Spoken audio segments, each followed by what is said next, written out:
Hello, welcome to another one of our Dr. Foot videos. In this video, I'm going to be talking about diabetes. What is diabetes? What are the symptoms of diabetes? What are the causes of diabetes? How can it affect your feet? And what you can do to prevent any complications from diabetes. So first of all, what is diabetes?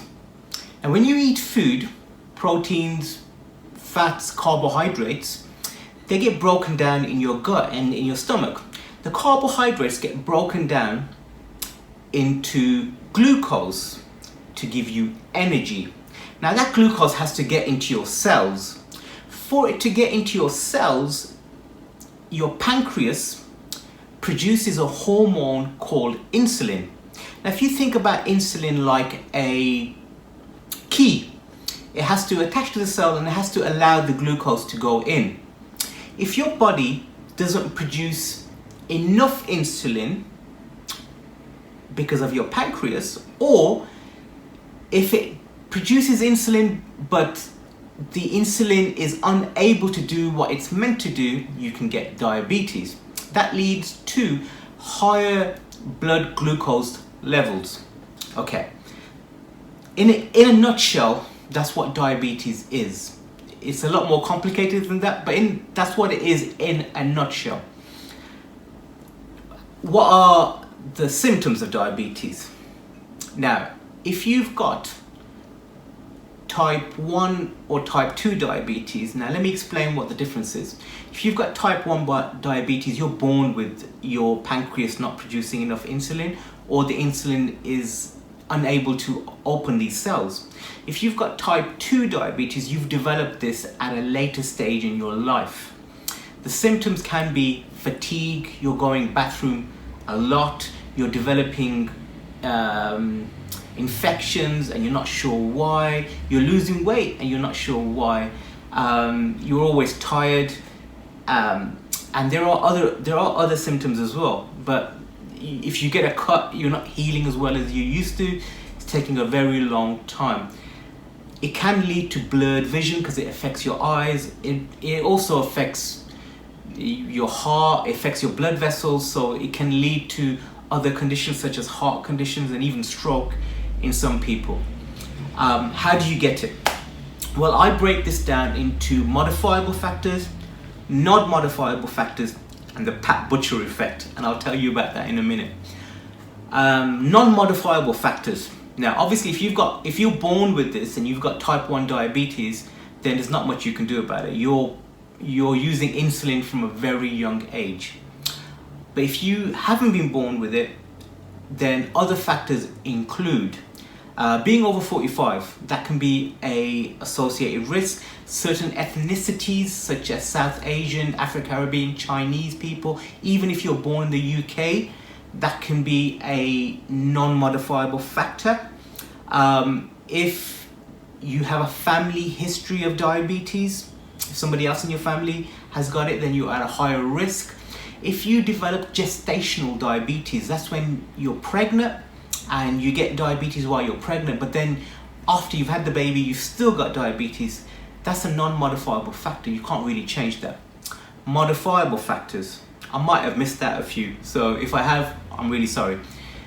Modifiable factors, being overweight, not doing enough exercise, smoking, drinking.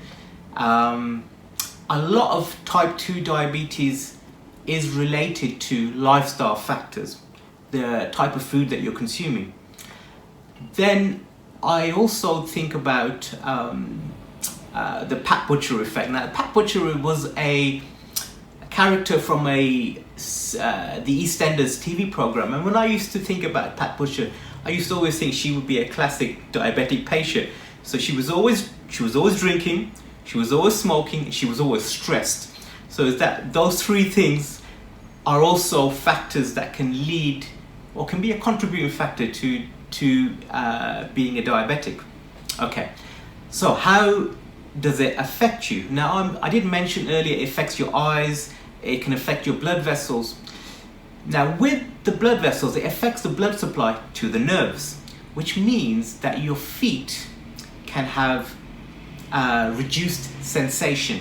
Okay, so that means that either you've lost feeling altogether in your feet, or your feet get really hot. When they get really hot and become very uncomfortable, podiatrists can give you creams and sprays to help control this, but it's not going to go away. We can control the symptoms to a degree, but you need to have regular blood tests to make sure that your blood sugar levels are under control and that your medication that you're taking is appropriate for you. The most common medications are either insulin or metformin. There are other medications that are out there, but those are the two most common ones. And those medications might need to be adjusted if you're suffering from a lot of these symptoms. Also, if the blood glucose level gets too high, if you get a cut, bacteria loves glucose, it thrives. So that can lead to quite serious foot infections, and especially if you can't feel it. So that can lead to ulcerations, and in the worst case scenario, which I've seen in the UK and a lot of in other countries where I've worked, you can get gangrene. When you've got gangrene, then you've got serious problems. You might need to have surgery. A lot of my colleagues who specialize in diabetes will tell you that before it gets to this stage, there's quite a lot you can do. So obviously you can manage the ulceration, but also you can do surgery to revascularize somebody if they've got poor circulation, which is very often the case in diabetic patients. Prevention is always better. So what can we do? Well, first of all, you need to have a regular foot care checkup with a podiatrist. We use a Doppler, which checks your pulses in your feet. We use a tuning fork to test if you can feel vibration. We use a monofilament to test if you can feel touch. And there's a couple of other neurological tests that we do. And you should do that on a yearly basis. If you've got any callus or stuff or hard skin or corns, have it treated on a regular basis because you don't want them getting infected. Visit any podiatrist and they can help you with that. What else can we do? You need to make sure you're wearing appropriate footwear, appropriate socks. Check your feet on a regular basis.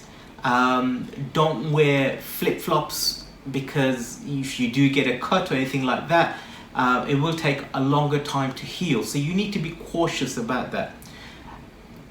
As with all foot care problems, if you've got any doubts, visit a podiatrist.